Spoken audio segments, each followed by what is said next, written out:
Dah. Assalamualaikum warahmatullahi wabarakatuh. Tabibun. Terima kasih atas kehadiran para dewan guru semua terkait dengan kegiatan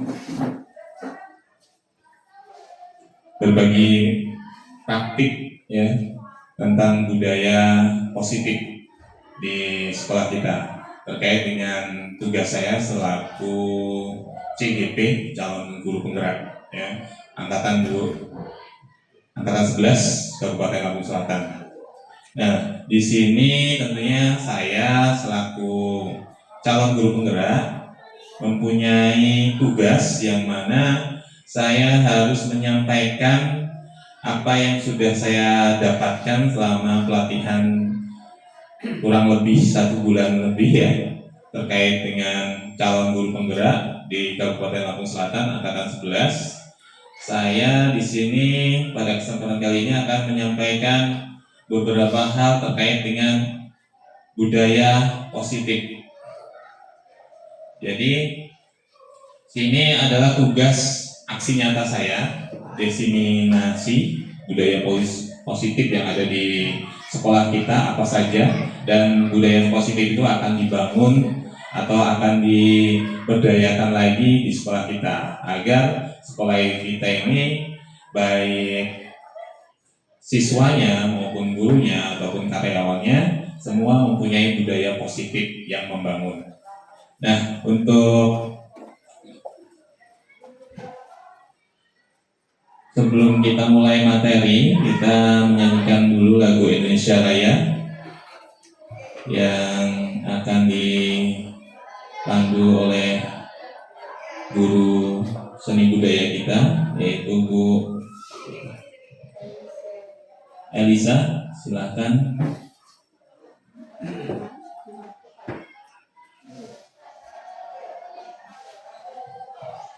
Seluruh dewan guru dimohon untuk berdiri.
Sekian, silakan duduk kembali.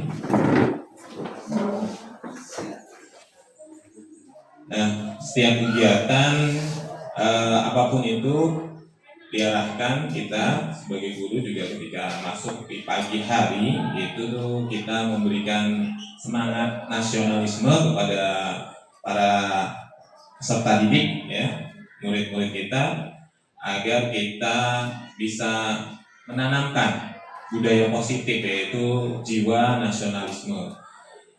Ada hal yang akan menjadi suatu budaya yang positif yang terbentuk pada para siswa kita ya, tentunya dengan cara pembelajaran yaitu tadi menyanyikan lagu Indonesia Raya ataupun lagu-lagu nasional yang lainnya. Diharapkan dengan menyanyikan lagu nasional itu kita pasti akan tergugah hatinya, merasa mencintai bangsa dan tanah air. Itulah yang diharapkan. Tentunya dalam menyanyikan lagu Indonesia Raya ataupun lagu nasional ini juga nanti kita akan melatih juga budaya-budaya positif yang lain selain menumbuhkan rasa nasionalisme tadi, yaitu tentunya kita nanti ketika ada jerigen ya, pemimpin menyanyikan lagu tadi itu bergiliran. Nah, kita juga akan menumbuhkan siapapun itu, mau itu laki-laki ataupun perempuan, itu mempunyai kewajiban untuk maju ke depan. Tujuannya apa? Supaya mereka mempunyai rasa percaya diri, ya kan? Selain itu lagi apa saja? Coba sebutkan Bu Siti, ketika kita menyuruh anak untuk latihan jerigen di depan kelas paling tidak gitu ya. Lalu selain percaya diri apa saja yang akan tumbuh di siswa itu? Disiplin tentunya, karena sudah ditentukan jadwalnya besok kapan dan waktunya ditentukan satu persatu itu kapan bergilirnya ya. Itu ada nilai budaya positif yaitu disiplin. Mungkin ada yang lain yang bisa menambahkan? Untuk melatih mentalnya ya, kepercayaan diri ataupun pengalaman itu juga akan menjadi budaya positif bagi para siswa kita tadi. Nah itu di sini tentunya saya sampaikan juga, ini bukan hanya presentasi saya, tapi juga berdiskusi untuk menumbuhkan rasa budaya positif di lingkungan sekolah kita itu tadi. Selanjutnya salam guru penggerak ya, salam guru penggerak kita selama saya melakukan pelatihan itu ada salamnya, yaitu salam guru penggerak atau sering disebutkan tergerak menggerakkan gitu kan. Jadi kita itu harus pertama itu tergerak. Jadi guru penggerak itu harus tergerak pertama itu adalah dari hatinya. Jadi kalau kita emang udah terjun istiqomah jadi seorang guru, ya kita harus dari dalam hati kita emang sudah tergerak sendiri, yaitu menjadi seorang guru. Setelah secara ikhlas dari hati itu menjadi seorang guru, emang nyaman kita itu menekuni profesi sebagai seorang guru, kita harus bergerak, jangan diam saja, tapi harus melakukan sesuatu. Nah, selanjutnya setelah melakukan sesuatu, menggerakkan di situ, menggerakkan para siswa, menggerakkan rekan-rekan sejawat atau guru yang lain, ataupun masyarakat di lingkungan sekolah. Itu arahan dari program guru penggerak ini. Nah, di sini salah satu budaya positif yaitu ketika melakukan sesuatu kita itu diajarkan atau dibudayakan untuk membuat kesepakatan. Nah, begitu juga pada hari ini juga, pada sesi ini ada kesepakatan forum diseminasi, yaitu ini akan dilempar oleh seluruh peserta yang hadir. Nah, di sini saya sudah menyampaikan ada 2 kesepakatan, nanti bisa ditambahkan lagi. Coba silakan Pak Triman dibagikan tasnya, nanti silakan menuliskan kesepakatan masing-masing ya. Apa kesepakatan dalam forum gitu. Kesepakatan itu emang suatu hal yang mungkin baru ya, tapi kalau pada umumnya itu ketentuan lah atau tata tertibnya gitu ya, itu namanya kesepakatan. Nah, kesepakatan ini juga diarahkan kita seorang guru itu juga membuat kesepakatan kelas. Jadi kalau awal pelajaran, awal tahun pelajaran ya, itu kan kita awal pertama masuk kelas, terutama mungkin kelas siswa baru ya, itu kan kita membuat kesepakatan dulu agar apa? Siswa itu tahu apa sih ketentuan-ketentuan kalau mengikuti pelajaran mungkin Bu Siti dulu ya, matematika apa kesepakatannya atau ketentuan-ketentuannya. Apakah mengerjakan PR itu kalau tidak apa ya kan? Kalau datang terlambat itu konsekuensinya apa? Nah, kesepakatan ini kita buat kalimatnya yang positif. Jangan ada kata kalimat tidak atau apa yang negatif itu tidak boleh. Selama ini kan dilarang, tidak boleh, itu namanya kalimat negatif. Itu diganti menjadi kalimat positif. Mungkin kalau dilarang makan di kelas, berarti kalau positifnya jadi kalimat apa itu? Ada yang bisa makannya di kantin gitu. Makan ketika jam istirahat gitu ya, di kantin gitu kan. Ketentuannya jadi positif di situ ya. Nah, apalagi mungkin kalau tidak boleh terlambat masuk kelas, jadi kalimat positifnya apa? Nah, masuk kelas tepat waktu. Nah, itulah budaya-budaya positif yang diarahkan oleh program guru penggerak ini. Jadi kita di awal pelajaran, mungkin kalau yang selama ini kelupaan atau belum pernah, itu nggak apa-apa. Semua adalah proses belajar, ya kan? Dan proses mengingatkan. Nanti bisa kita mulai atau minggu ini ataupun minggu depan. Apalagi kita program minggu ini kan untuk membuat P5 ya. Nah itu buat kesepakatan dulu nanti. Bisa buat kesepakatan siapa yang bertugas sebagai apa, siapa yang bertugas itu mungkin mengumpulkan bahan ataupun mencari bahan, siapa nanti yang mengkoordinir ataupun kalau tidak terjadi atau bila terjadi sesuatu yang tidak diinginkan atau yaitu mungkin ada siswa yang tidak bekerja, nah itu kesepakatannya apa? Nah kita harus membuat kesepakatan agar anak-anak itu tahu konsekuensinya. Tujuan kesepakatan ini agar menumbuhkan budaya positif itu tadi, yang salah satunya disiplin. Jadi anak itu punya rasa disiplin diri dulu. Oh ya saya bagian dari tugas ini. Oh saya ini bagian dari P5 ini. Saya punya kewajiban, saya punya tanggung jawab. Nah itu yang kita harus tumbuhkan. Kadang karena anak-anak itu ya harus bimbing terus, dibimbing, diarahkan terus. Nah itu yang kita tidak boleh berhenti bergerak tadi ya, atau menggerakkan. Nah di sini kesepakatan untuk forum ini yaitu menghargai siapapun, tentu ya.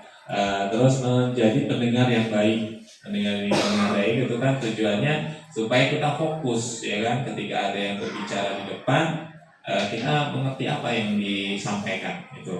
Nah mungkin ada yang tambahan yang lain bisa nambahkan, ayo.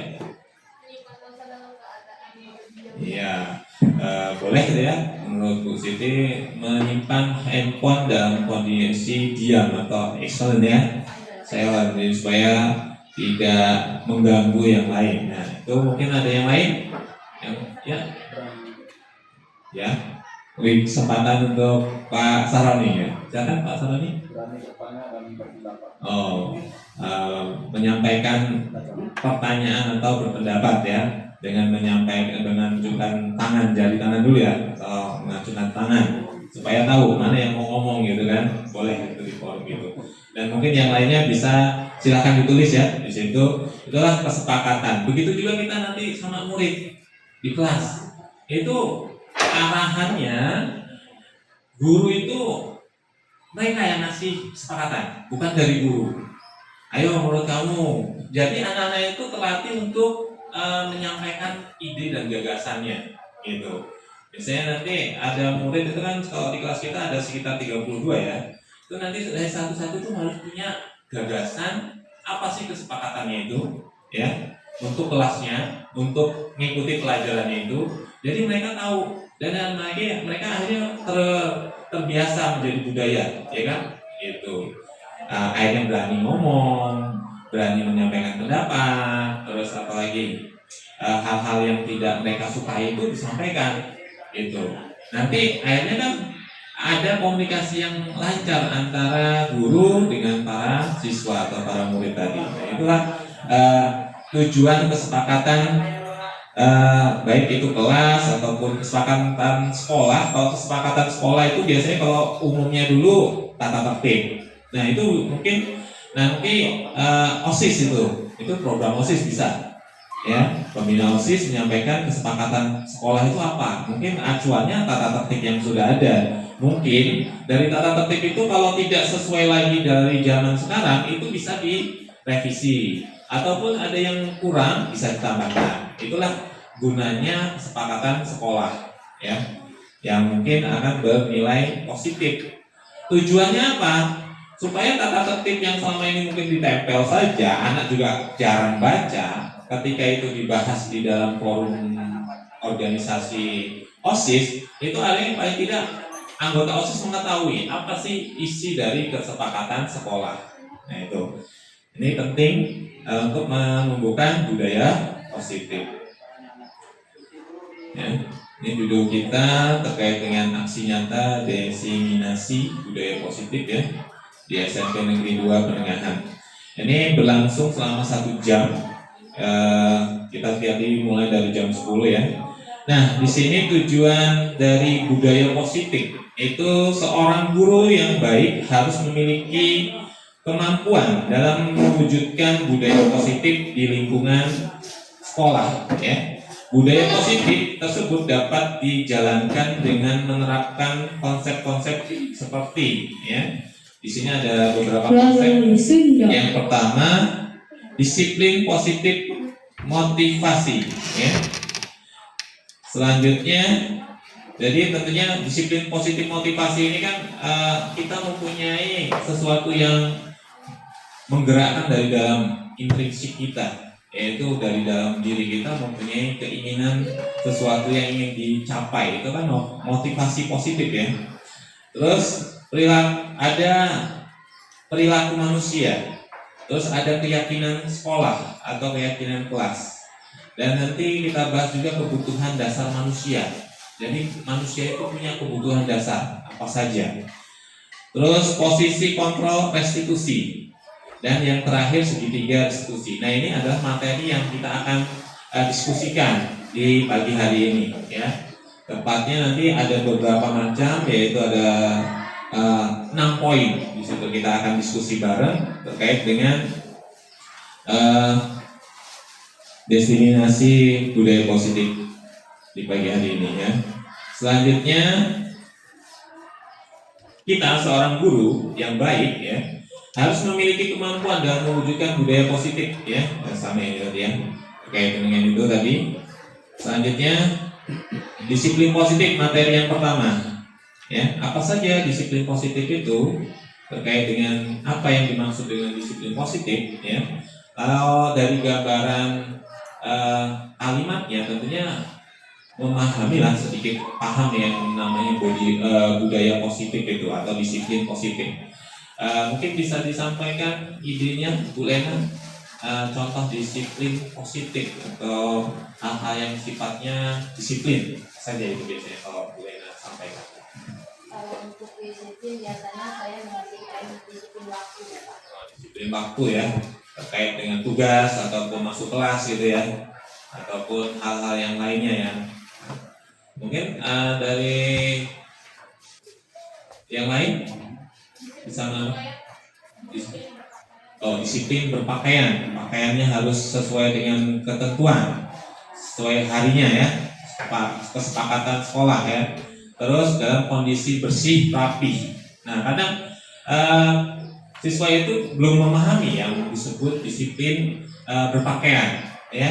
Yang penting pakaiannya sesuai dengan warnanya. Kadang tidak disiplin itu, walaupun sesuai warna mungkin bau ataupun tidak dicuci ya, maaf maunya, terus tidak digosok pernah itu ya.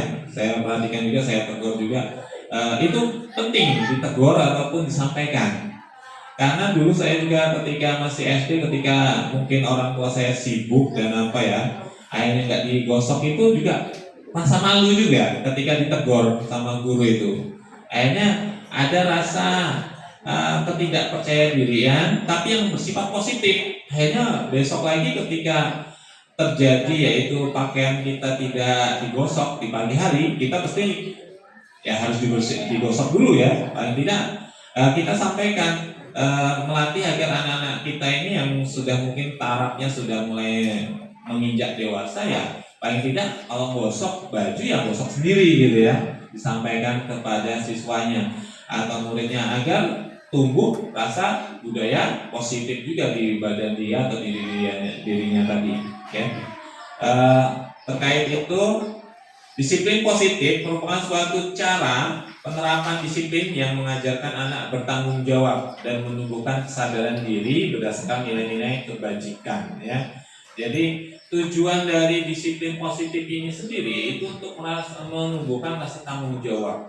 Kalau kita punya anak murid yang sudah punya tanggung jawab itu senang nggak ya? Senang mesti ya. Tanpa kita ngomel terus ya, sudah paham gitu ya. Karena emang kita udah latih dari awal pembelajaran udah kita arahkan, pakaian harus rapi, terus pakaian harus bersih, ya kan, digosok sesuai dengan warnanya, harum tidak ya. Bahkan kita juga sebagai guru memperhatikan pakaian kita juga, gitu. Jangan sampai kita menyuruh masukin baju tapi baju kita nggak dimasukin, ataupun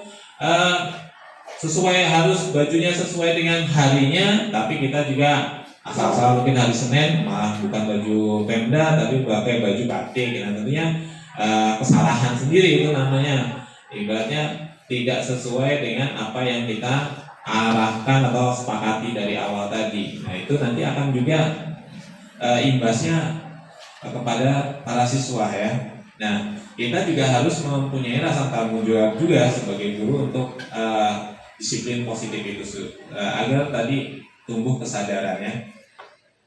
Lanjut, terkait dengan disiplin positif ini tentunya ada tujuan, arah yang kemana tujuan dari disiplin positif ya. Ini lebih ke arah disiplin diri yang dapat mengontrol diri dan melakukan segala tindakan. Jadi kalau kita sudah punya rasa disiplin positif pada diri kita, akhirnya kita itu pada siswa juga itu punya sifat yang mengontrol dirinya. Misalnya baju mau dikeluarin, kan tidak boleh gitu kan, atau hal yang tidak sesuai sepakatan gitu kan, akhirnya dimasukkan gitu kan. Terus buang sampah sembarangan juga itu hal-hal yang nanti kan kita dilarang atau dimarah di situ terkait dengan itu. Akhirnya lingkungan kita tidak bersih, tidak nyaman. Itu salah satu alasan kenapa kita harus selalu rapi atau selalu bersih lingkungannya. Nah itu yang kita harus arahkan kepada siswa agar siswa itu memiliki disiplin diri ya, untuk mengontrol dirinya sendiri tadi agar tidak menyimpang ya di luar kesepakatan.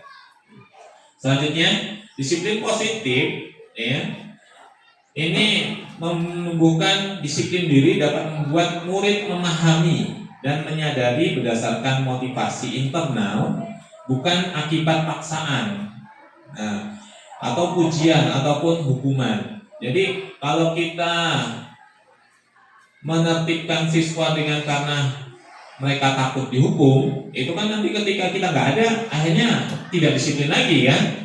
Nah, ataupun mereka disiplin itu tujuannya untuk mendapat pujian. Kalau nggak dipuji, akhirnya nggak pakai pakaian yang rapi lagi gitu kan, ataupun hal-hal yang tidak disiplin lagi, ataupun karena dipaksa, ya kan? Kalau nggak dipaksa, tidak melakukan disiplin itu. Nah itu hal-hal yang seperti itulah yang dihindarkan. Tujuan tadi supaya anak-anak itu mempunyai kesadaran dari motivasi internalnya sendiri, bahwa itu adalah bagian dari dirinya. Tujuannya apa? Ketika siswa kita mempunyai rasa disiplin positif yang sifatnya disiplin diri tadi, itu akan membuat menjadi budaya dia dari kecil ini, dari semenjak kecil ini akan berpengaruh terhadap kehidupannya. Baik itu kehidupan dia di sekolah, di rumah, ataupun nanti ketika dia menjadi seorang masyarakat ya, atau orang yang terjun di dalam masyarakat, itu akan mempunyai rasa disiplin positif. Nah itu Tujuan kita kan, kita mengajar itu bukan hanya untuk hari ini, tapi kita harapkan untuk masa depan mereka juga, ya kan? Selanjutnya ada 6 karakter dalam profil pelajar Pancasila, ya. Baca ya. Untuk yang pertama ini beriman, bertakwa kepada Tuhan Yang Maha Esa dan berakhlak mulia.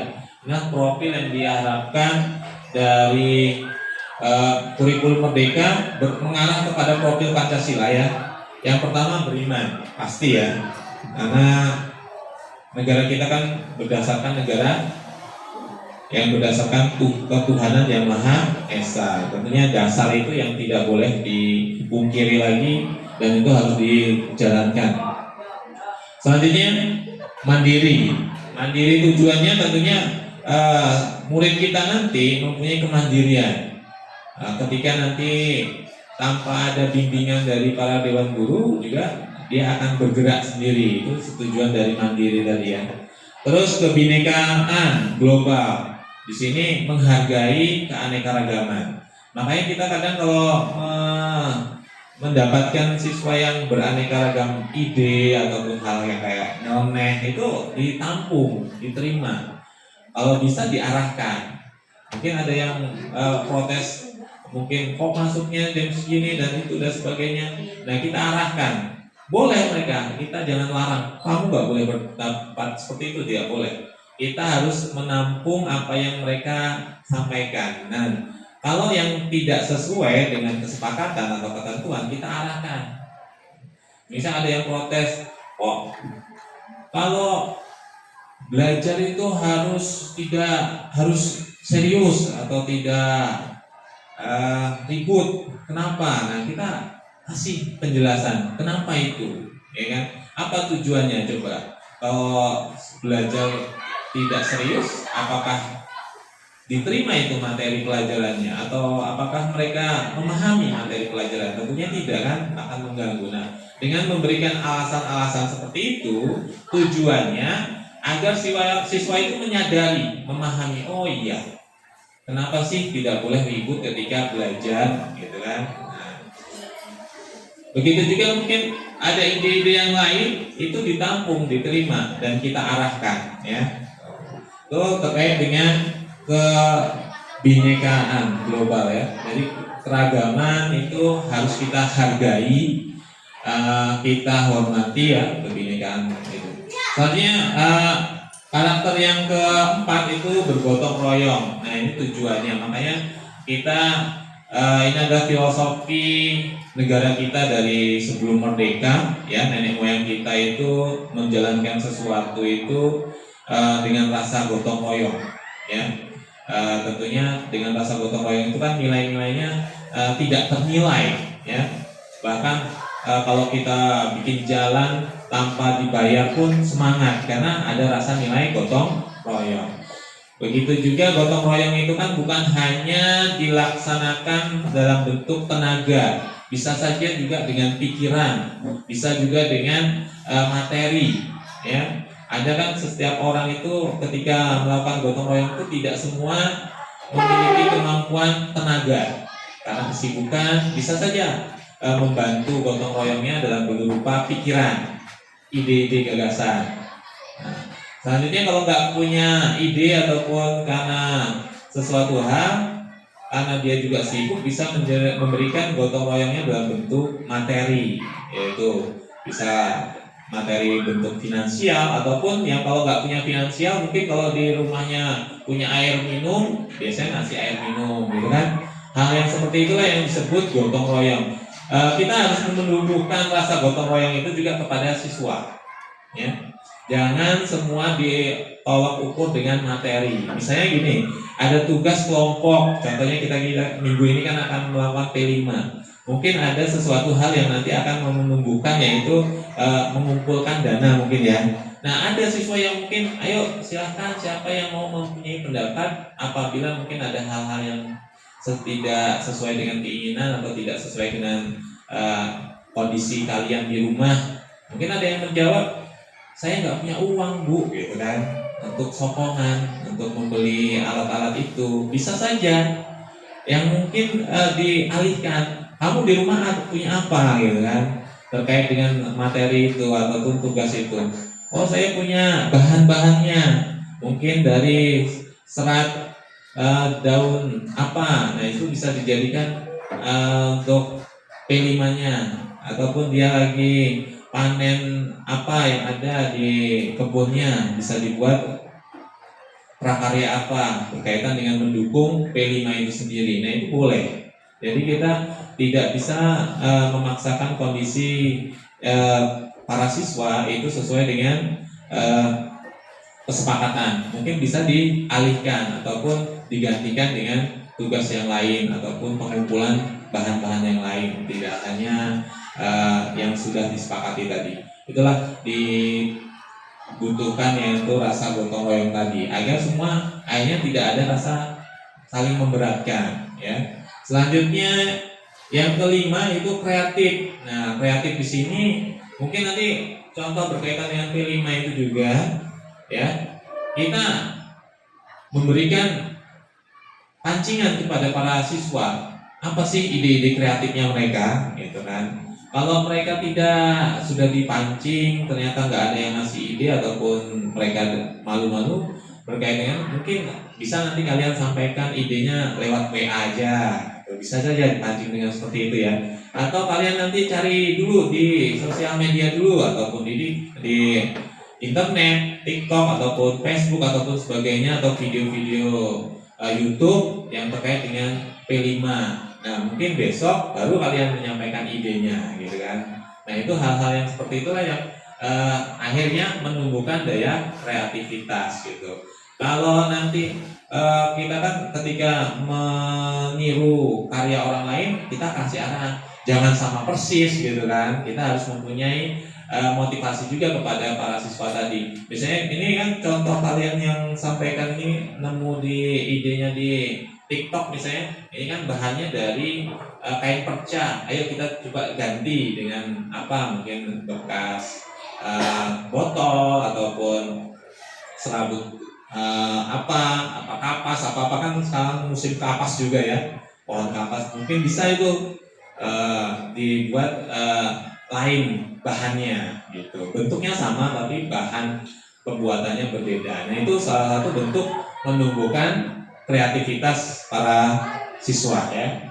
Selanjutnya bernalar kritis, ini yang terakhir. Nah, tujuan bernalar kritis ini kalau ada hal-hal yang sesuatu tidak sesuai, siswa itu mempunyai pemikiran untuk berbicara atau berpikir secara kritis, gitu.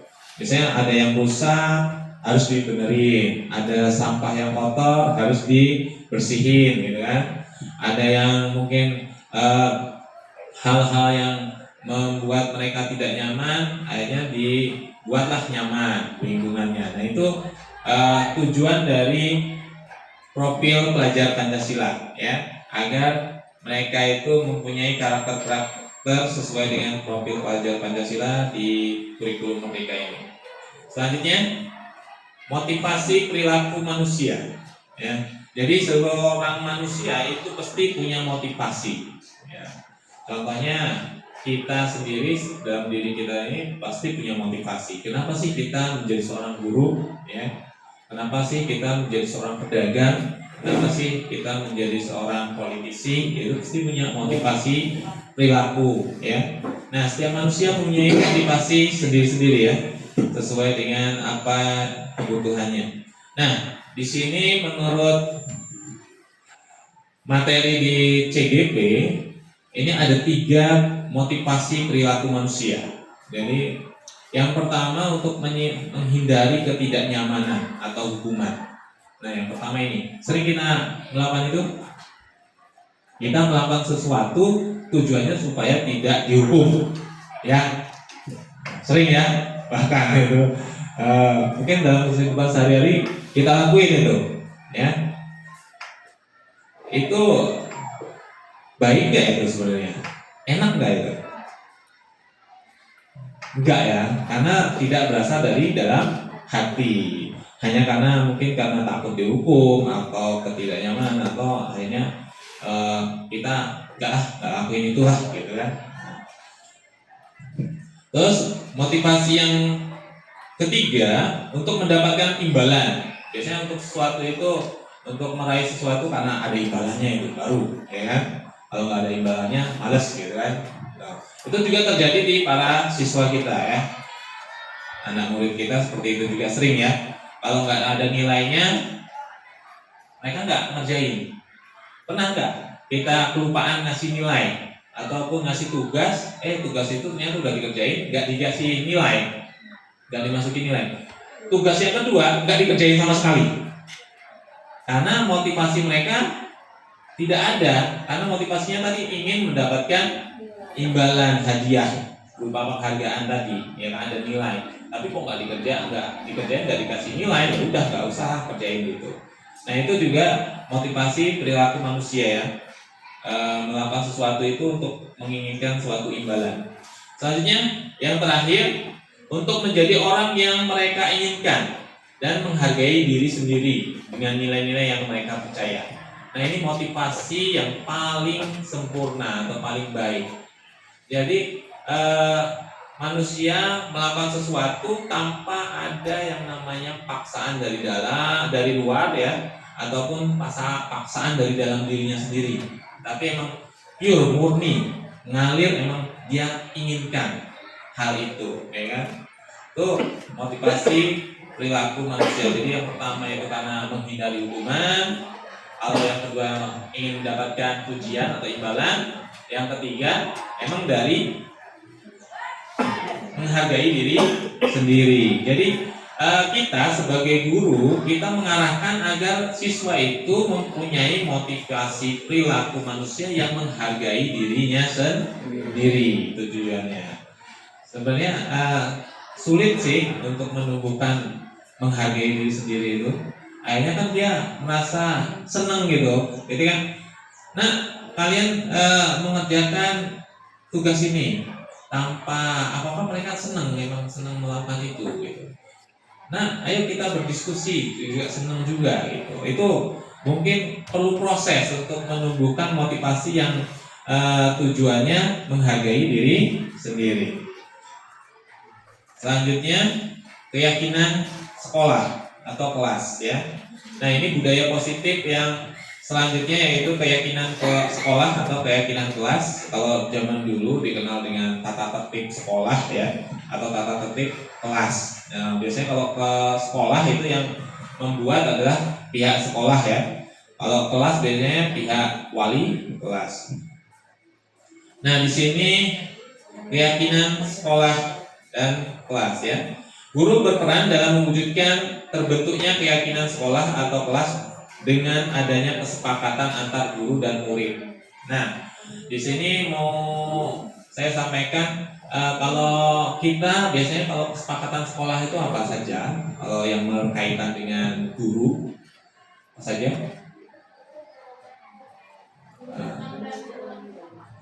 Datang dan pulang tepat waktu ya. Itu seorang guru ya. Begitu juga ke arah yang ditujukan ke siswa juga ya, datang dan pulang tepat waktu. Terus hal-hal yang lain juga banyak lagi ya, terkait dengan pakaian, terus mungkin dengan tugas ya, terus dengan perilaku, hal-hal yang tidak seperti contohnya kayak berantem, itu juga suatu kesepakatan sekolah ya, yang ibaratnya mereka harus tahu bahwa kalau selama ini kesepakatan sekolah itu tata tertib itu bunyinya dilarang berantem, berarti kalau kesepakatan sekolah bunyinya seperti apa? Ya, menjaga kerukunan atau menghargai teman ya, atau menciptakan suasana yang harmonis gitu ya. Nah itu, jadi diarahkan ke situ gitu. Jadi bahasa dilarang berantem itu udah nggak ada lagi. Jadi pemikiran mereka akan jadi positif, tujuannya seperti itu. Nanti kan akan jadi pertanyaan, kalau siswa yang tidak memahami menjaga kerukunan seperti apa Bu, Pak, gitu kan? Nah akhirnya kita jelasin, ada benalar kritis anak-anak itu menjaga kerukunan seperti apa, gitu kan? Ya kita jelasin ya seperti kalian tidak berantem, kalian tidak saling ejek, ya kan gitu. Tuh menumbuhkan daya nalar kritis kepada siswa dan akhirnya menjadi suatu budaya sekolah atau yang menjadi budaya positif tadi ya. Nah, tujuannya nanti tadi yang sudah saya sampaikan, nanti untuk keyakinan sekolah ini mungkin bisa diarahkan ke organisasi siswa intrasekolah ya, OSIS ya, untuk membuat kesepakatan sekolah. Dan kalau kesepakatan kelas, nanti mohon untuk wali kelas itu buat kesepakatan kelas juga ya. Mungkin selama ini sudah sih ya, tapi secara tertulis atau secara lisan? Secara lisan ya. Nah, diharapkan kalau di guru penggerak ini kita ditulis, ditempel. Nanti kayak kita buat kertas, kasih nama masing-masing, kita bagikan, terus buatlah kesepakatan kelas. Kamu idenya apa tentang kesepakatan kelas? Nanti tempelin semua. Jadi mungkin yang biasanya mungkin kesepakatan kelas itu hanya ada 6 poin, ada 10 poin, itu bisa menjadi 32 poin bahkan lebih. Ditempel semua tulisan mereka sendiri. Ya, ditempel di kelasnya. Terus akhirnya mereka tulisan mereka yang ada di kertasnya masing-masing tadi yang ada namanya itu tempel. Nah, itu tujuannya.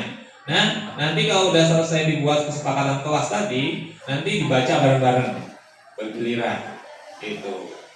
Nah, tujuannya supaya menumbuhkan rasa disiplin positif tadi ya, budaya positif tadi di kelas.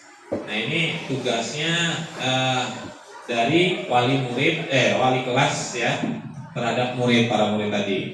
Kalau guru bagaimana? Sama ya tadi di awal pembelajaran, di awal tahun pembelajaran ataupun nanti diulang lagi di semester kedua itu boleh dibuat per semester karena tanpa diingatkan lagi diarahkan lagi kesepakatan belajar kelas itu kadang lupa anak-anak untuk merevisi lagi atau merefleksi lah istilahnya. Di guru penggerak ini ada istilahnya merefleksi ya. Selanjutnya keyakinan sekolah atau kelas. Keyakinan sekolah atau kelas berupa pernyataan-pernyataan universal yang mudah diingat dan dipahami dan harus diterapkan di lingkungan sekolah. Jadi nanti bunyinya itu nggak boleh panjang-panjang atau kalimatnya itu yang sifatnya gampang diingat. Nah, tujuannya seperti itu nanti ketika membuat keyakinan sekolah atau keyakinan kelas ya. Nah, ini contoh keyakinan sekolah ya. Ini ada beberapa poin. Contohnya setiap anggota kelas belajar, senang, melakukan tugas, saling menghargai. Jadi merasa aman ya. Sekolah bersikap positif ya. Senantiasa menjadi diri yang terbaik ya kan dan sebagainya. Ada rasa hormat, bekerja dan sebagainya. Itu keyakinan sekolah yang nanti bisa menjadi kalau zaman dulu yang disebut tata tertib sekolah. Kita lanjutkan ya untuk ice breaking ya. Nah, ini kita udah kurang lebih 45 menit. Nah, supaya tidak ada kejenuhan, kita melakukan ice breaking lagi ya. Yang mungkin udah pernah kita lakukan ice breaking di kelas-kelas. Mungkin ketika nanti ada kejenuhan ketika belajar, itu juga kita wajib menumbuhkan rasa semangat tadi dengan cara ice breaking. Coba silakan dimohon berdiri semuanya. Ice breaking yang sudah pernah kita lakukan bersama-sama yaitu tepuk ya. Tepuk 1, 2, 3 dan 4 dan 5 ya. Bisa ya? Masih ingat ya? Bisa dipraktekkan juga di kelas. Tepuk 1, tepuk 2. Yang belakang belum keras ya. Tepuk 3. Jadi ada gerakannya. Kalau tepuk 3 itu ke kanan, ke kiri, ke atas ya. Kalau tepuk 1 di depan aja, depan dada ya. Nah, jangan sampai salah arah juga nanti kan. Nah, kalau tepuk 4 masih ingat ya? Tepuk 4 kanan 2 kali, kiri 2 kali. Kalau tepuk 5 kanan 2 kali, kiri 2 kali, atas 1 kali ya. Konsentrasi ya. Tepuk 1, tepuk 2, tepuk 3, tepuk 4. Responnya kurang cepat ya. Tepuk 5, tepuk 4. Ada yang lebih kan konsentrasinya ya. Nah, tepuk 3, tepuk 3 ya. Tepuk 3 kanan 1, kiri 1, atas 1 ya. Tepuk 3, tepuk 4. Nah, gerak ya. Tepuk 5, tepuk 5 2 kali. Tepuk tangan semuanya. Ice breaking ini kenapa sih harus diadakan atau ada di sela-sela pembelajaran?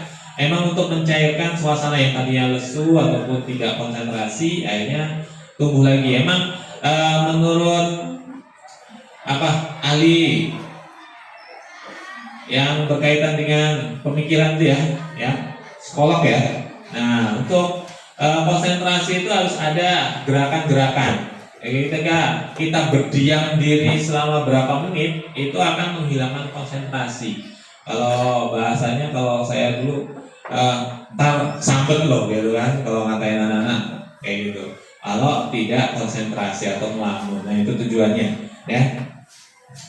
Selanjutnya kita masih ada waktu 15 menit lagi.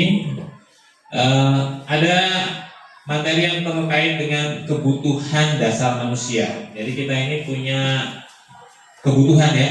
Apa saja sih? Ada yang bisa nyampein coba? Yang belakang. Kalau manusia itu butuh apa? Oh, makan ya benar sih. Makan. Kalau nggak makan nggak hidup kan gitu. Ya. Jadi kebutuhan dasarnya makan tadi ya. Apalagi kalau Pak Roni juga, Pak Roni. Karir ya, itu pekerjaan ya kan. Nah, kalau makan aja tanpa bekerja katanya nanti gimana gitu ya hidupnya. Mungkin yang lain, yang ibu-ibu. Kapan ya, rumah ya mungkin ya. Iya. Kalau kita punya makanan, punya pekerjaan, rumah nggak ada, katanya masih gimana gitu ya, harus terpenuhi itu paling tidak ya. Duit itu, iya, karena duit segalanya tadi, segalanya butuh duit, tapi duit bukan segalanya, gitu ya. Iya, kan betul juga. Apa lagi? Ada lagi? Iya, rasa nyaman, ya kan betul. Paling utama itu ya itu. Kalau biasanya kalau semuanya udah dapet, terakhir rasa kenyamanan. Rasa kebahagiaan itu ya, butuh bahagia ya. Ada nggak yang sudah materinya bergelimpangan atau banyak melimpah ya? Jangankan makan ya, untuk hidup 10 tahun lagi nggak mikirin tuh, nggak bakal miskin gitu. Tapi bahagia nggak di jiwanya belum tentu ya kan? Ya. Bahkan sampai kadang kalau baca-baca berita yang online itu di luar negeri yang banyak gitu ya, sampai dia depresi, dia tidak menikah ya kan, bahkan malah ketika dia meninggal karena nggak punya saudara, nggak punya keluarga, dia hidupnya sendiri dengan hartanya diwariskan kepada hewan peliharaan. Pernah ya? Coba aja searching ya. Anjingnya menerima kekayaan, dan gimana mau ngurusnya itu anjing itu? Ini gimana? Logikanya di mana ya kan? Mendingan di sodakohin kemana, ke yatim piatu atau ke yayasan, ya kan? Sosial, malah ini dilimpahkan kepada atau diwariskan kepada hewan peliharaannya tadi, karena nggak punya keimanan tadi kan. Nah, jadi semua kebahagiaan itu penting dari akhir dari itu adalah mencari kebahagiaan. Nah, betul semua yang disampaikan oleh para dewan guru bahwa kebutuhan dasar manusia itu beberapa hal yang terkait tadi sudah disampaikan dan kita bahas untuk lebih jelasnya. Ini ada pertanyaan, pernyataan ya. Ketika seorang murid melakukan suatu perbuatan yang bertentangan dengan nilai-nilai kebajikan atau melanggar peraturan, sebenarnya pada dasarnya mereka dikarenakan mereka gagal memenuhi kebutuhan dasar mereka, betul nggak? Betul ya, setuju ya? Pernyataan ini, ketika anak itu sukanya bandel, itu berantem aja, itu pasti ada sesuatu yang tidak didapatkan dia. Biasanya apa? Perhatian, kasih sayang, ya kan? Terus apa lagi? Pendidikan mungkin ya, ajaran-ajaran ketika kecil itu nggak ada. Itu mungkin makanya kadang kita kalau melihat itu, kalau SD ke belakang kasihan juga sih. Pasti pasti tanya-tanya, ibu kamu, bapak kamu ada nggak? Nggak ada.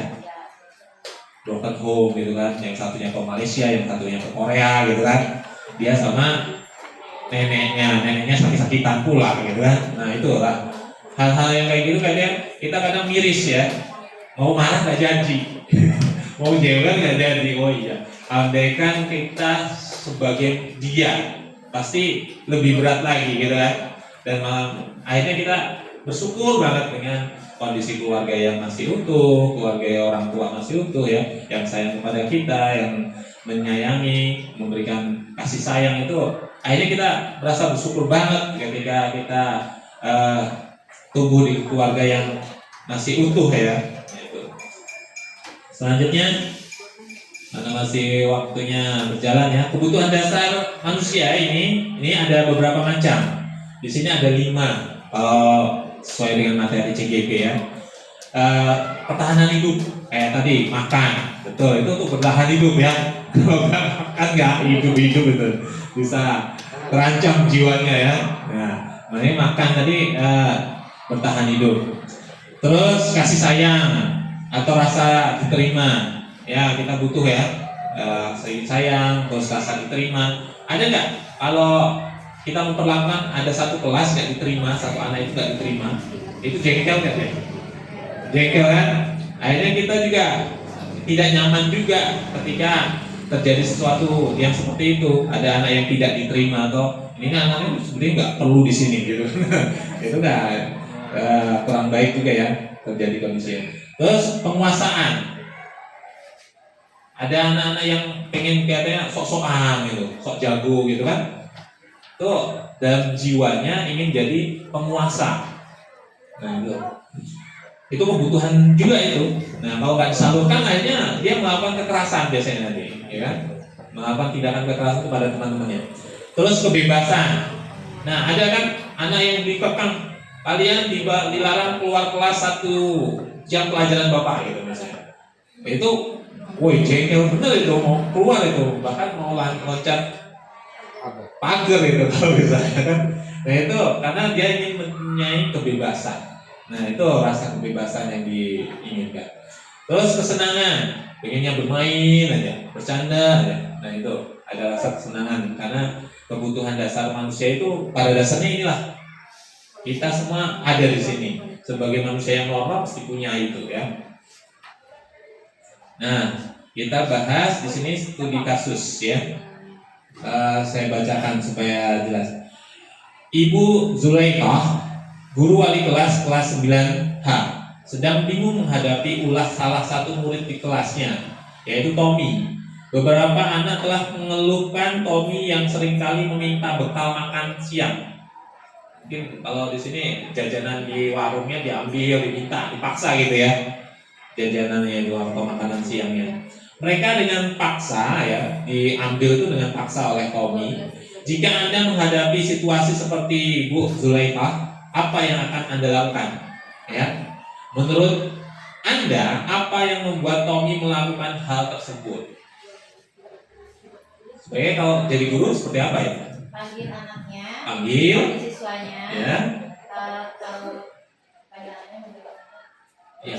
Karena menurut guru, menurut saya kan, perhatian orang tua untuk memberi bekal siswa tersebut Berarti Tidak. bisa ditebak nggak? Tommy ini bawa makanan nggak?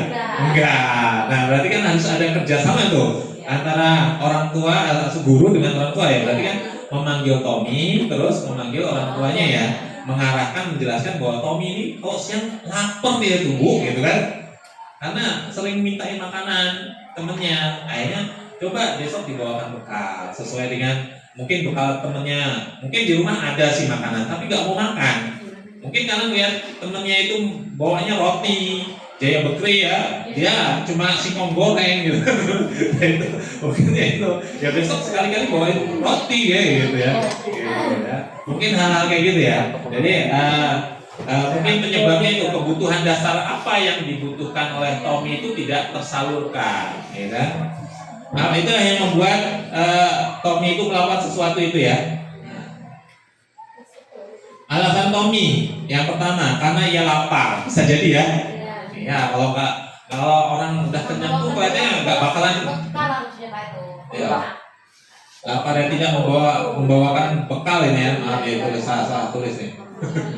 Belak ya Pak. Bekal ya. Berusaha adalah kebutuhan untuk bertahan hidup ya, karena dia mau makan. Jadi kebutuhannya tadi bertahan hidup ya, kebutuhan dasar manusia. Ya kan lapar, pengennya untuk kebutuhan hidup ini tadi kan. Maksud dari tujuan tadi, dari dikaitkan dengan 5 kebutuhan dasar tadi ya. Kalau kita melihat dari dia nggak bawa bekal. Kalau ini alasan Tommy yang kedua, ini spekulasi ya, prediksi kalau itu alasannya.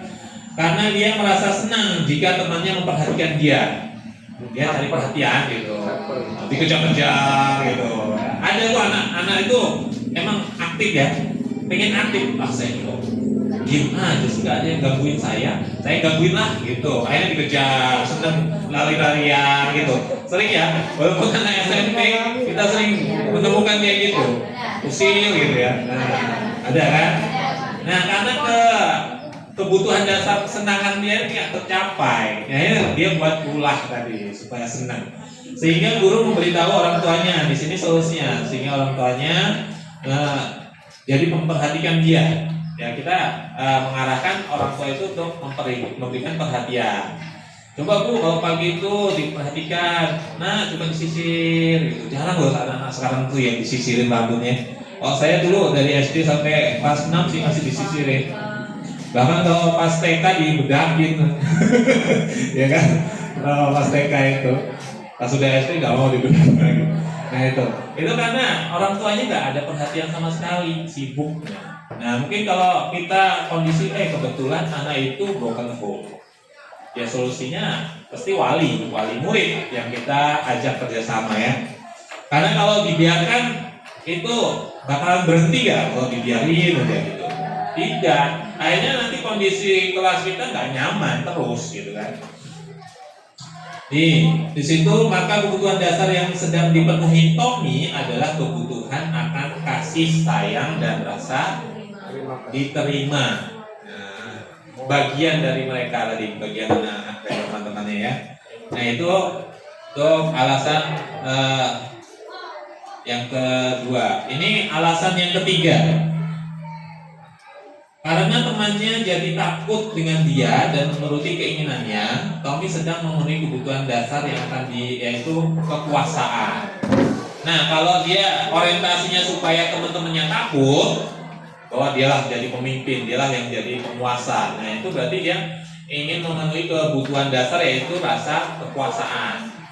Nah, itu. Ada kan kayak gitu, dia orang kaya mungkin ya, kalau makanan mahal lah apa sih gitu kan. Terus dia orang tuanya kasih sayangnya banyak, bahkan ada pembantunya, mungkin ada baby sisternya ya, diantar jemput oleh mungkin mobil pribadinya, tapi kok masih gangguin temen.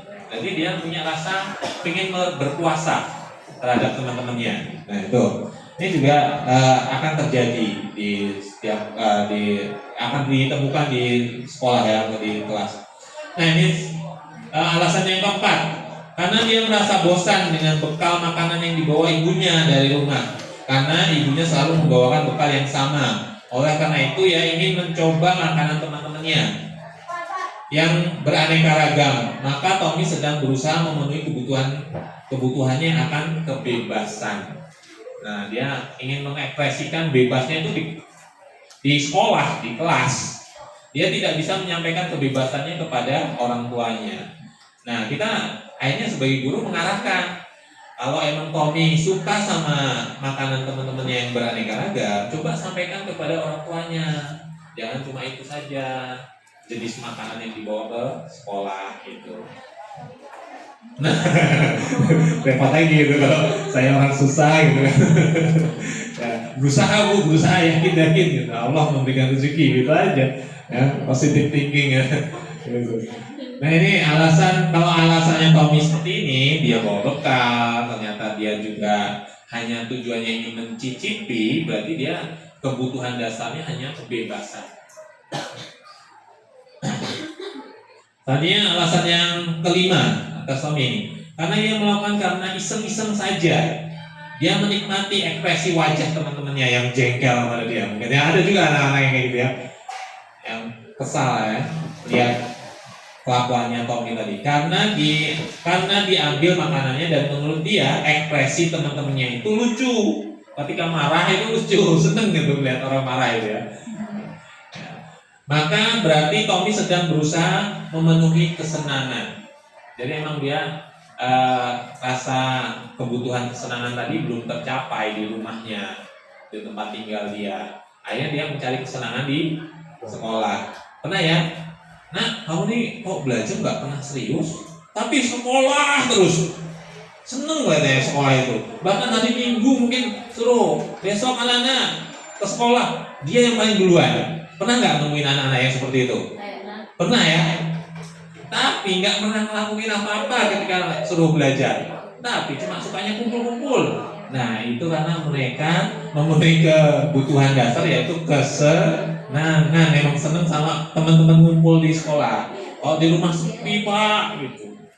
Ya, bosen di rumah mah, enaknya di sekolah banyak temen gitu. Bahkan sampai sore, anak-anak nanti jam sore ada lagi, datang duluan lagi. Nah itu anak itu kebutuhan dasar untuk memenuhi kesenangan ya. Nah itu kebutuhan dasar manusia. Nah ini materi terakhir, posisi kontrol restitusi. Apa itu restitusi ya? Nah, kalau restitusi ini gambaran secara umum tuh di materi CGP ini, ketika kita mendapatkan suatu permasalahan, itu kita selesaikan dengan restitusi. Ada trik-triknya untuk menyelesaikan masalah terkait dengan masalah terhadap siswa tentunya ya.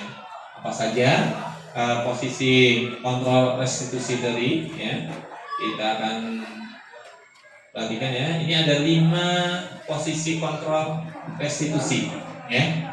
Yang pertama, guru sebagai penghukum. Ayo, siapa yang sering hukum muridnya? Nah, ya kan? Bu Bibi, sering hukum nggak? Nah, ketika kita menghukum itu ada rasa penyesalan nggak sih? Ada ya, jelas ada. Saya juga pernah jewer itu, tadi nyesel juga ya. Ngapain gue jewer? Dosa iya, anak malah jengkel pada kita gitu kan? Itu hukum ya, hukum secara fisik ya ibaratnya kata ya. Nah, namun menghukum ini bukan hanya fisik kalau sekarang, bahkan mungkin yang lebih berbahaya verbal. Banyak ya, bahkan mungkin di sekolah-sekolah elit itu yang terjadi. Kalau hukuman fisik jarang mereka, kalau verbal sering, biasanya lebih parah itu kejadian kasusnya kalau di sekolah-sekolah elit ya.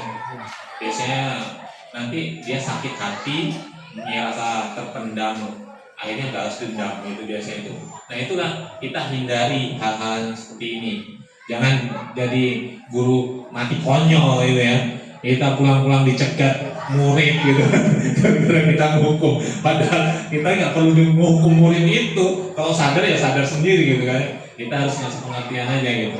Nah itulah ya, kita harus tahu ilmunya. Jadi ternyata kita sering tuh menghukum, apakah boleh?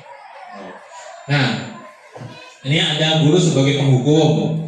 Terus posisi yang kedua, guru sebagai pembuat merasa bersalah. Pernah nggak? Ini guru-guru zaman dulu. Tahu sih nggak nak? Bapak ini udah berusaha pagi-pagi kesini. Kalian nggak ada yang ngerti, gitu kan? Pernah nggak? Itu membuat siswa itu rasa bersalah. Gitu. Kita itu kayak perjuangan bapak ini sia-sia loh. Udah didik kalian, udah jelasin, tapi kok nggak nyampe nilainya yang sesuai harapan, gitu kan? Itu kalimat itu adalah kalimat untuk membuat siswa itu merasa bersalah. Nah, gitu. Itu ada nilai negatifnya nanti, Mas, dijelaskan aja ya untuk materinya. Terus yang ketiga, guru sebagai teman. Nah, kalau sebagai teman ini saya sering melakukan itu juga ya. Masa teman itu ibaratnya kita sering ngobrol sama anak murid. Akhirnya murid itu nyaman nganggap kita sebagai teman, gitu kan. Tuh. Ada negatifnya juga sih. Saya juga merasakan ada nilai negatifnya juga. Nanti kita telaah nanti apa hal-hal negatif kalau kita guru itu sebagai teman. Selanjutnya yang keempat, guru sebagai pemantau aja ya. Tuh, nanti juga ada nilai positif, ada negatifnya. Selanjutnya yang terakhir, guru sebagai manajer. Nah, ini harapan dari 5 posisi kontrol ini ada 5, yaitu posisi yang kelima yang terbaik. Ya silakan. Oh, ke belakang silakan. Nah, di sini kan agak kecil ya, terkait dengan kondisi yang sering terjadi, yaitu posisi yang amat kecil.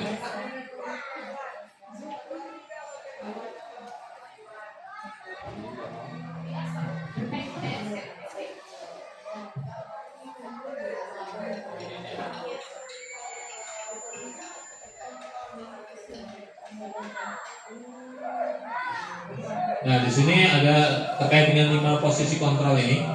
Yang pertama, guru membuat penghukum tadi ya, ada identitasnya sebagai penghukum.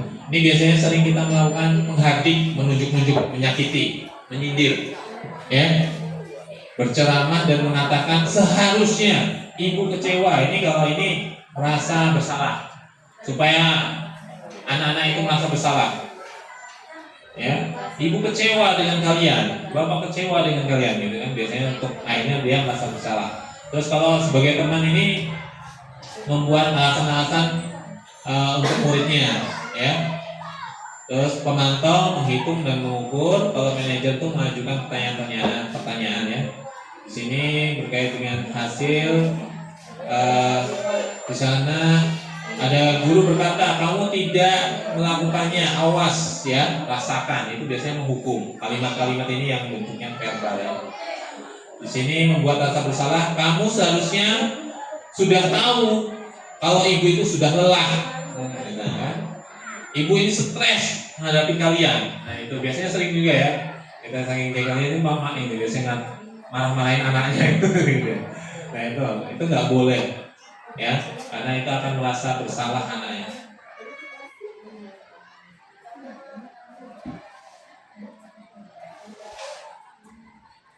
Kita lanjutkan karena waktunya sudah berjalan ya. Posisi kontrol restitusi di antara kelima posisi kontrol tersebut, sebaiknya seorang guru itu menggunakan posisi kontrol sebagai manajer. Jadi manajer itu seperti apa? Itu posisi yang terbaik. Jadi sebagai manajer, guru dapat membuat sesuatu bersama murid, mempersilahkan murid bertanggung jawab dan mendukung murid agar dapat menemukan solusinya. Ya. Selanjutnya, sesuai posisi manajer, ya, mengacu pada restitusi yang dapat menjadikan murid itu sebagai manajer bagi dirinya sendiri, sehingga dapat tercipta identitas positif pada diri murid. Ya. Nah, segitiga restitusi ini ada 3 macam prosesnya. Yang pertama menstabilkan identitas, terus yang kedua validasi tindakan yang salah. Terus yang ketiga, menanyakan keyakinan. Biasanya kalau ada yang salah, misalnya ada yang berantem, misalnya anak murid berantem, itu jangan kita langsung menghukum, langsung ditanyakan dulu, menstabilkan identitas dulu, ya. Kamu dengan misalnya Andi dengan Tommy, kenapa berantem? Gitu, stabilkan dulu. Kalian bersahabat tidak, gitu kan? Kalian satu sekolah tidak, gitu. Jadi identitas yang itu dilaksanakan, gitu, ya. Terkait dengan itu, storynya, gitu. Selanjutnya terkait dengan prosesnya menstabilkan identitas, ini yang pertama.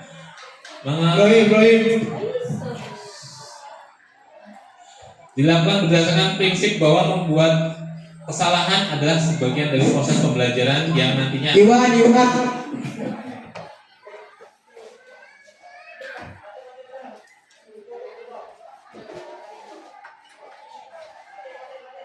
Jadi menstabilkan identitas ini berdasarkan prinsip bahwa membuat kesalahan itu sebagian dari proses pembelajaran. Jadi misalnya misalnya ada yang berantem tadi, itu kita membuat dia itu mengetahui siapa sih lawannya, ya, agar tidak dilanjutkan atau tidak perbuatan itu dia balik ya untuk dirinya ataupun lawannya gitu. Ya, kan dia baik untuk dilakukan kalau seorang pelajar itu saling berantem, apa baiknya, apa keuntungannya, itu kan nanti kita tanyakan ke anak tadi yang sedang berantem tadi, ya. Terus agar siswa itu tadi menyadari dengan sendirinya bahwa tindakan yang dia lakukan itu salah, gitu, ya. Jadi itu proses menstabilkan identitas. Selanjutnya, menstabilkan identitas berbuat salah itu hal yang manusiawi. Nah, kita sering diarahkan agar ketika murid itu melakukan kesalahan, kita sampaikan. Ya misalnya, kamu berantem kenapa? Dia ngejek pak, gitu kan? Ya wajar, setiap orang pasti jengkel kalau dia ejek, gitu kan? Kita menyampaikan itu. Iya dia duluan pak, gitu kan? Biasanya langsung kita menstabilkan identitasnya. Kita menyampaikan, ya wajar kalau kamu marah karena kamu dihina. Terus lawannya tadi, ya wajar kalau dia akhirnya pukul kamu karena kamu menghina dia. Ya manusiawi dia itu. Kamu kalau diejek marah enggak? Gitu. Pertanyaan-pertanyaan itu lah yang membuat menyakitkan siswa itu bahwa tindakan yang salah mereka lakukan itu tidak akan diulangi lagi. Gitu. Ya, itu teknik menstabilkan identitas, ya. Jadi wajar kamu marah, kamu kan tersinggung ya, iya. Jadi dia mempunyai yang salah itu tetap dibela, yang salah tetap emang salah, yang benar itu tetap dibela, gitu ya. Tapi bukan berarti semua akhirnya dibela semua, tidak, ataupun semua disalahkan semua, tidak. Tapi agar mereka menyadari dirinya sendiri bahwa tindakan yang mereka lakukan itu tidak baik. Jadi dengan pertanyaan-pertanyaan atau pernyataan dari para guru tadi, kamu ketika berantem itu penyebabnya apa? Gitu kan. Kalau kamu tersinggung ya wajar. Bapak pun kalau di ejek juga tersinggung kok, gitu. Tapi bapak tahu bagaimana cara menghadapi, tidak akan berantem. Untuk apa berantem? Sama-sama bonyok nanti, gitu kan. Sama nambah sakit lagi, gitu kan. Bapak nanti kalau lebih parahnya masuk rumah sakit, gitu kan. Nah itu akhirnya mereka terbawa bahwa dia identitasnya terjaga, gitu. Itu tujuan dari menstabilkan identitas supaya tidak diulangi lagi. Nah, yang selanjutnya validasi keyakinan yang salah. Nah, ini tahap yang kedua. Validasi tindakan yang salah dilakukan berdasarkan prinsip bahwa setiap perilaku berupaya memenuhi sesuatu kebutuhan tertentu, sehingga guru atau orang tua akan bergeser dari pemikiran stimulus respon menjadi proaktif, serta akan lebih mengenali dan mengakui kebutuhan murid dan anak. Nah, pas berantem itu tanya lagi untuk memvalidasi kesalahan tindakan yang salah tadi. Emang ketika kamu mengejek itu tadi, sebenarnya kamu tuh minta apa, gitu kan? Apa kebutuhannya, gitu kan? Ditanya, kamu tujuannya mengejek tadi kenapa? Gitu kan? Ya orang Pak, saya minjem nggak dikasih, gitu kan? Biasanya gitu. Berarti kan ada kebutuhan dasar yang mereka tidak penuhi. Nah itu akhirnya kita, kalau kamu minjem nggak dikasih, solusinya seperti apa? Nah itu nanti tindakannya yang ketiga, ya. Ya nanti ya. Selanjutnya kamu pasti punya alasan mengapa melakukannya. Itu validasi tindakan yang salah ya tadi. Nah, alasan kenapa melakukan tindakan-tindakan yang salah, apa yang penting bagi kamu boleh tetap berusaha menjaga sikap itu, tapi menambahkan sikap-sikap yang lain yang baru. Nah itu ya. Jadi kita dalam 3 restitusi tadi yang terakhir itu menyatakan keyakinan. Kalau kamu minjem sesuatu kepada teman, akhirnya tidak dikasih, seharusnya kamu melakukan apa? Gitu kan? Bukan malah mengejek.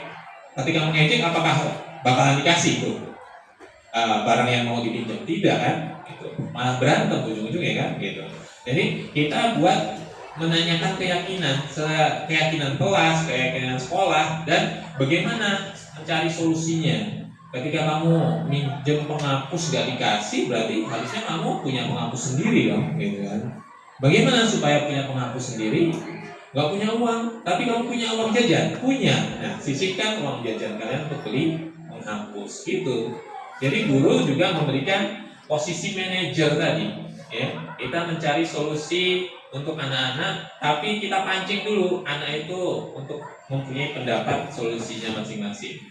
Nah, untuk menanyakan keyakinan ini juga, apa nilai yang kamu percayai di sekolah ini? Tahu nggak kalau berantem itu nggak boleh? Itu namanya menanyakan keyakinan. Anak itu paham nggak di sekolah kita ini punya keyakinan kelas atau keyakinan sekolah nggak, gitu ya?